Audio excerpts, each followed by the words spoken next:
Shackelford, leave the cart locked and turn around. It's locked. I'm supervising a work order. That work order put inmates near the visitation void. Plumbing access does not mean smuggling access. Patrick Shackelford did this for months across a federal penitentiary and left a physical tunnel in the building for every single run. He holds the keys. He is the checkpoint, and he sold both. You gave Hughes the route and the cover. I assigned repairs. You're calling my job a conspiracy? He would spend the next 7 years insisting he had no idea what the inmates were doing in his own plumbing shop. Federal jurors in Atlanta did not believe him. On April 2nd, 2026, Patrick Shackelford was convicted of bribery, smuggling contraband into a federal prison, and drug conspiracy. 24 packages pulled from the ceiling of his own office, over a pound of pure methamphetamine, more than 1 kilogram of marijuana, synthetic spice, tobacco, cell phones. All of it moved into the U.S. Penitentiary at Atlanta through a small hole drilled beneath a bathroom sink in the Visitation area, sealed with a metal plate, pushed through by hand every weekend for 8 months. He now faces a mandatory minimum of 10 years in federal prison. No parole. Before we go any further, I have to ask, what do you think it actually costs to buy a federal correctional officer? For Patrick Shackelford, the price came out to $5,000 in cash and a bottle of pain pills. Drop a number in the comments if you thought it would be higher. And if you are new here, subscribe.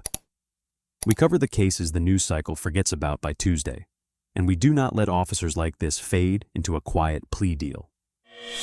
Patrick Shackelford was born in 1975 in Coweta County, Georgia, about 40 miles south of Atlanta. His father worked maintenance at a poultry processing plant outside Newnan. His mother clerked at the grocery store on Main Street in Senoia. The family lived in a single-story brick ranch on a 2-acre lot on Rockaway Road, where the nearest streetlight was a mile away, and the nearest sheriff's deputy was 30 minutes if he happened to already be in the area. The Shackelfords were not poor. They were what people in that part of the state called comfortable working. Both parents were home by 6 most nights. The kids ate what came out of the freezer chest in the garage in the winter and what came off the grill in the summer. Patrick was the middle child of 3, sandwiched between an older sister who left for cosmetology school in Newnan the year he started high school, and a younger brother who followed him around the property with a hammer and a pouch of nails. He went to East Coweta High. He played offensive line on the junior varsity team as a sophomore and stopped playing after his coach told him at the end of that season that he was too slow for varsity. He was not offended. He liked shop class better than he liked football. By his senior year, he was spending every free period in the vocational wing, learning to sweat copper joints and read blueprints under a teacher named Mr. Colquitt, who had spent 30 years running pipe for the state highway department before he retired into teaching. Patrick graduated in 1993 with a C average, a plumbing certificate from the vocational program, and no interest in college. He started that summer as a helper at a residential plumbing outfit in Peachtree City, $16 an hour under the table, mostly digging trenches for sewer line replacements. Within 2 years, he had his journeyman card. By 1998, he was pulling permits on his own name. He married a woman named Jenny Ellerby that spring at the First Baptist Church of Senoia, honeymooned 3 nights in Gatlinburg, and moved into a rented double-wide off Highway 16. They had 2 boys, Cody in 2000, Bryson in 2003. Patrick bought a used dark blue Ford F-150 the year Cody was born, and he refused to sell it for the next 22 years, even after the passenger window stopped rolling up. He coached both boys in Coweta youth baseball. He grilled every Saturday from April through October. He was, by every account his neighbors would later give federal investigators, an ordinary man in an ordinary town doing ordinary things. But plumbing did not pay what he needed it to pay. By 2007, the 2 boys were both in elementary school. Jenny had gone back to work as a receptionist at a chiropractor's office in Newnan. The note on their new build off Rockaway Trail was climbing. Fuel was climbing. Health insurance for the family, through the plumbing contractor Patrick worked for, had jumped $700 a year for 3 years running. A cousin who worked as a lieutenant at the state prison in Jackson told him one Thanksgiving that the Federal Bureau of Prisons was hiring correctional officers, that the pension was better than anything he would ever see in the trades, and that his plumbing background would move him up faster than the guys walking in with criminal justice degrees. Patrick applied in February of 2008. He was 33 years old. He was accepted in June and reported to the Federal Law Enforcement Training Center at Glencoe, Georgia, that summer for the Standard Basic Correctional Officer Program. His training evaluators there described him as reliable, physically fit for his age, and, in the language of the file, particularly capable in the practical exercises involving facility infrastructure. He was assigned to the U.S. Penitentiary at Atlanta upon graduation. He started on the 4 to midnight shift in a general population housing unit. For the first 6 years, he was a floor officer. Nothing about his file suggested anything but a man doing his job. He worked mandatory overtime without complaint. He took the shifts nobody else would take. In 2014, when the plumbing supervisor position opened up in the facility's maintenance department, Patrick was one of 2 officers in the entire institution with an actual journeyman plumbing license. He got the job on his first application. The promotion came with a raise, a private office off the maintenance corridor, and a set of keys that would eventually open every door he needed to open to destroy his life. The U.S. Penitentiary at Atlanta sits on Boulevard SE in the McDonough Boulevard corridor, less than 5 miles from the state capitol. It is one of the oldest federal prisons in the country, opened in 1902. Built out of hand-cut Georgia granite and reinforced concrete. During Patrick Shackelford's tenure there, it operated as a medium-security facility housing roughly 1,900 male inmates across 5 general population units, a special housing unit, and a work cadre detail that ran the physical plant. The physical plant is what made the whole scheme possible. USP Atlanta is not a modern prison. It is a 120-year-old building with 120-year-old bones. The plumbing infrastructure runs through hidden crawl spaces, chase walls between cell blocks, and mechanical rooms that were designed in an era when nobody worried about a hidden void being exploited by an inmate. Modern federal prisons are built on a single-level slab with every pipe run inside conduit that can be inspected without breaking the wall. USP Atlanta has walls inside walls, ceilings above ceilings, rooms behind rooms that nobody had walked into in 30 years. The plumbing supervisor's job was to keep it all running, water on, sewage flowing, boilers hot, steam lines pressurized. It was a full-time job, and the Bureau of Prisons handled it the way every federal prison handles physical plant work. They used inmate labor. Approved inmates, cleared for work cadre assignment, were assigned to a plumbing crew that reported to Patrick Shackelford. On any given weekday, there were between 4 and 7 inmates working under his direct supervision, moving through the facility with a rolling plumbing cart, tools, replacement fittings, and a work order signed by Patrick himself. The work order was the key that unlocked everything. Under Bureau of Prisons policy at the time, a signed plumbing work order allowed an inmate on the maintenance crew to move through checkpoints that would otherwise deny him passage. It allowed him to enter areas designated as restricted, including the visitation area, the staff office corridor, and the mechanical spaces adjacent to the outside walls. It allowed him to bring tools into those spaces: sledgehammers, reciprocating saws, power drills, cutting torches. The system assumed one thing above everything else. It assumed that the correctional officer signing the work order was doing his job. If the officer said the crew needed to be in the visitation area with a power drill, the system trusted that a real plumbing problem existed there. There were audits. There were random spot checks. But the day-to-day movement of the plumbing crew was, by design, in the hands of one man. That man had the keys. He had the movement authority. He had a cover story built into his job description.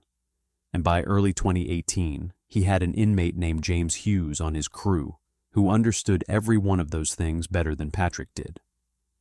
James Hughes was serving a federal sentence for a drug trafficking conspiracy out of the Middle District of Georgia. He had been at USP Atlanta since 2016. He had already worked one rotation on the plumbing crew before Patrick took over as supervisor in 2014. and he had spent that rotation memorizing the layout of the building. Not just the pipes, the voids, the hidden spaces the pipes ran through.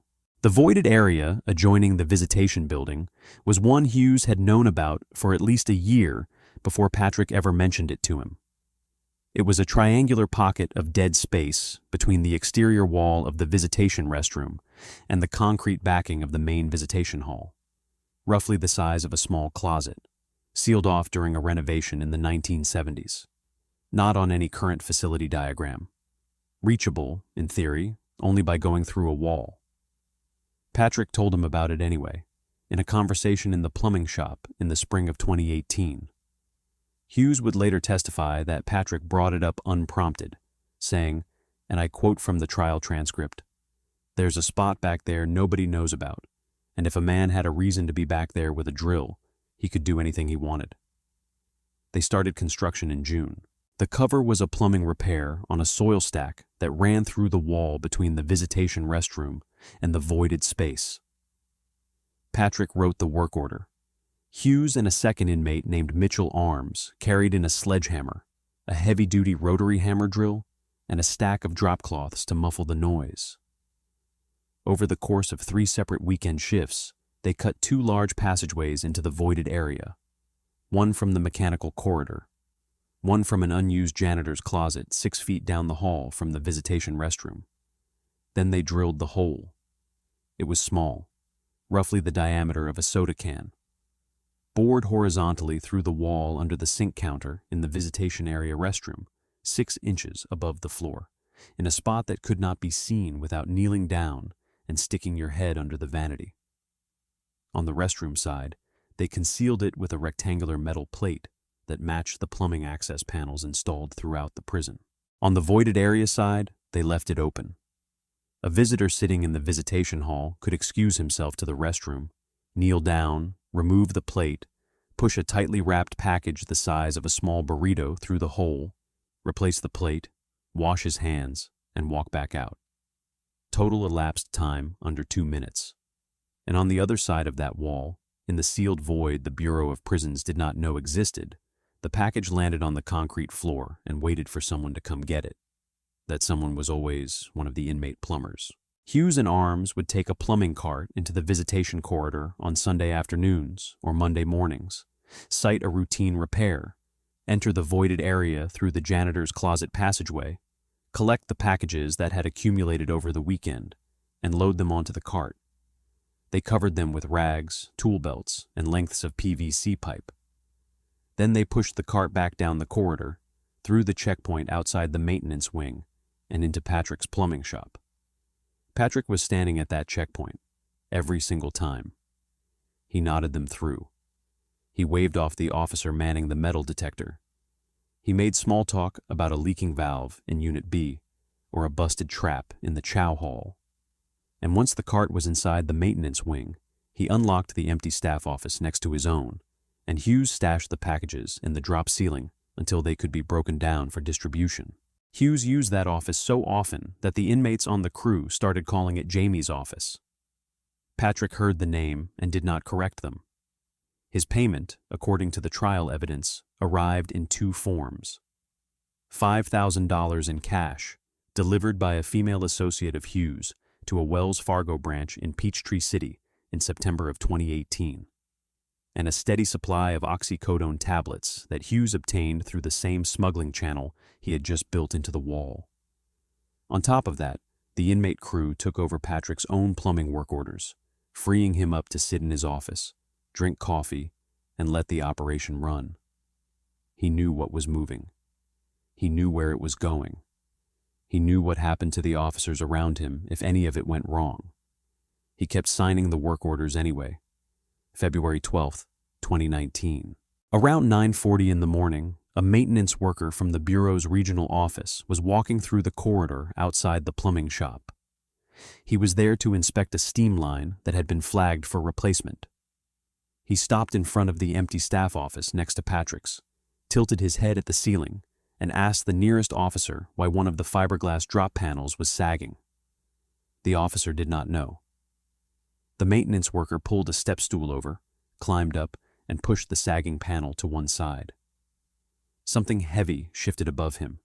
He climbed higher, pushed the panel further, and looked into the space above the ceiling. He would later describe it to investigators as the most confusing moment of his career. There were packages, rectangular, tightly wrapped in black plastic and clear tape, stacked in rows on top of the ceiling grid. He counted 6 from where he was standing before he stopped counting. He climbed down, walked directly to the lieutenant's office, and reported what he had seen. Within 40 minutes, the entire maintenance corridor was locked down. An emergency search team pulled 23 packages out of the ceiling of the empty office and another package from a separate cavity in Patrick's own shop. When they cut open the first one, a lab technician recovered 512 grams of a crystalline substance that field tested positive for methamphetamine. The DEA laboratory in Atlanta later analyzed the entire seizure. The methamphetamine was 100% pure, not stepped on, not cut, cartel-grade product, more than a pound of it, sitting in the ceiling of a federal prison plumbing office. There was more.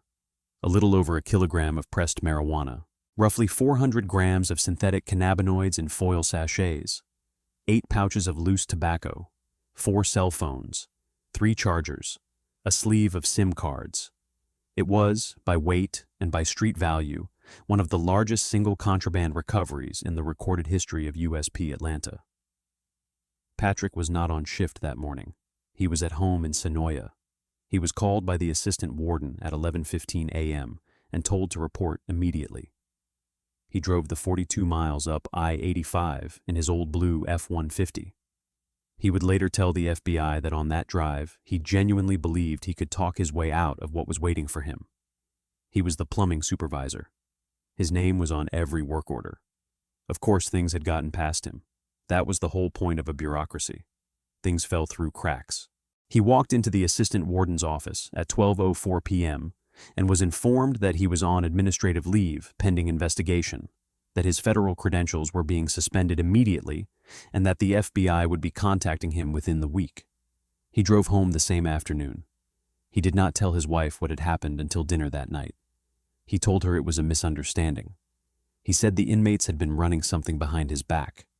He said he was going to be fine. He was not going to be fine. The FBI opened its file within 72 hours.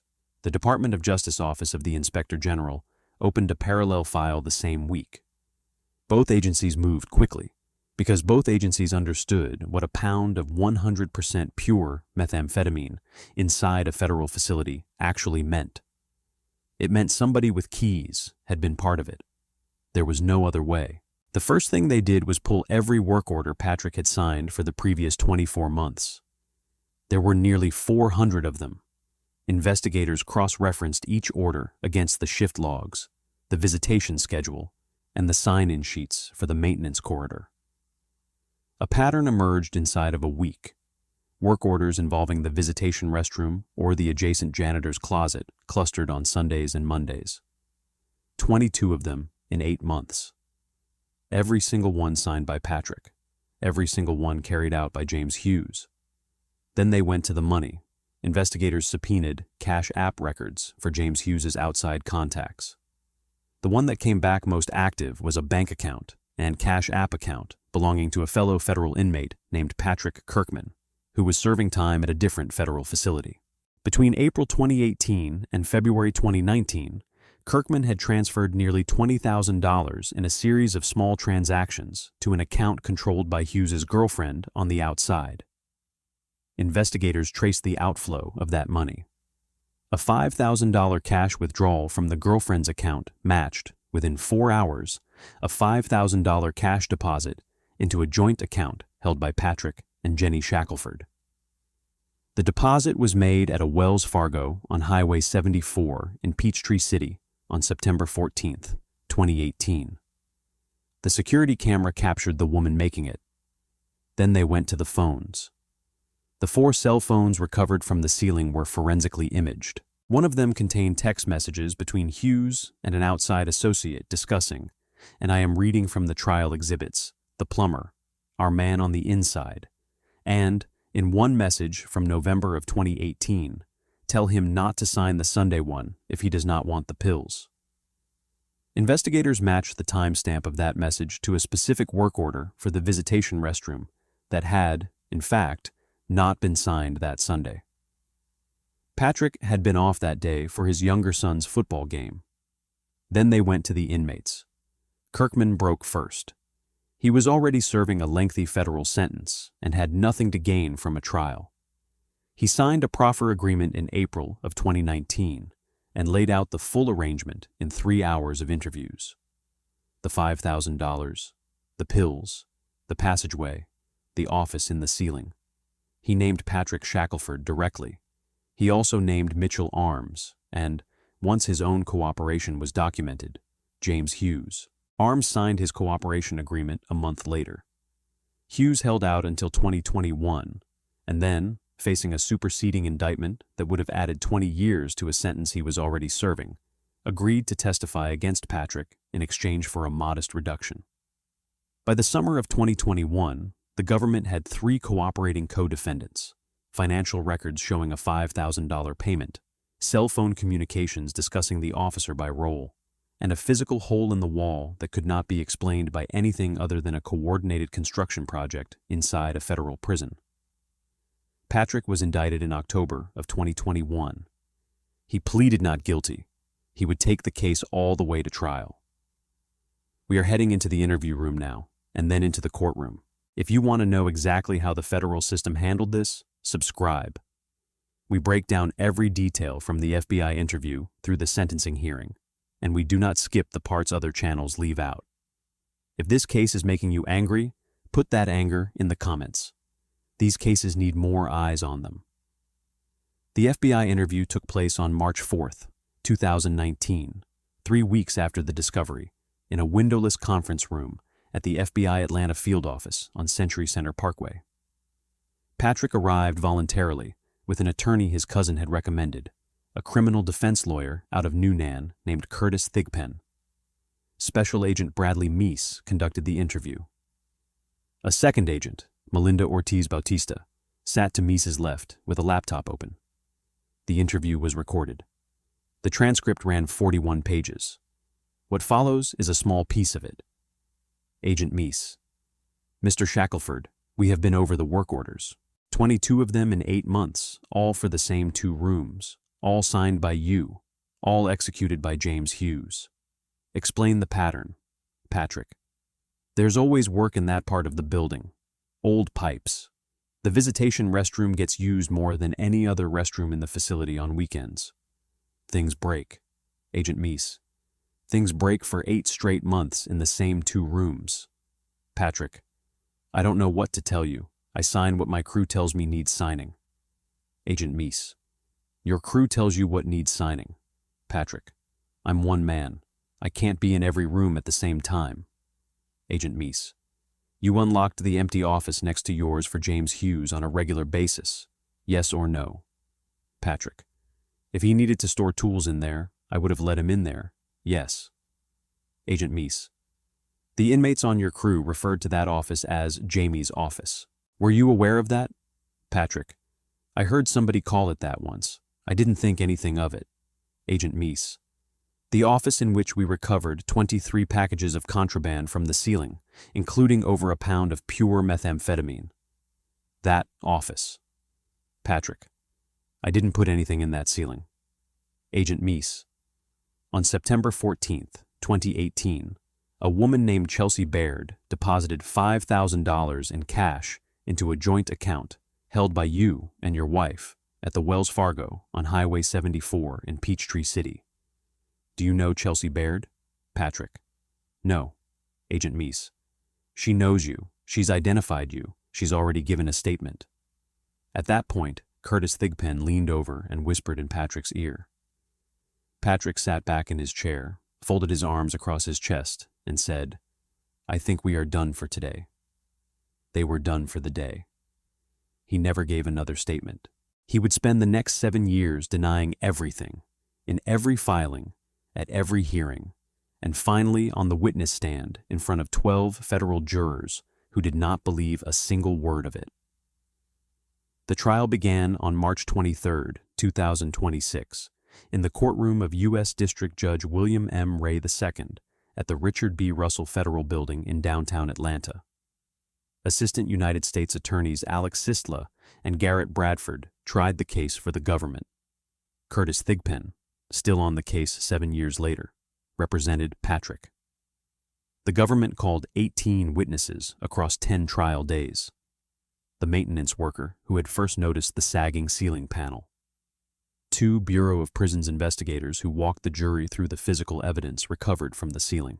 A DEA forensic chemist who testified that the methamphetamine recovered was 100% pure and that its street value, cut to standard purity for retail sale, would have exceeded $100,000.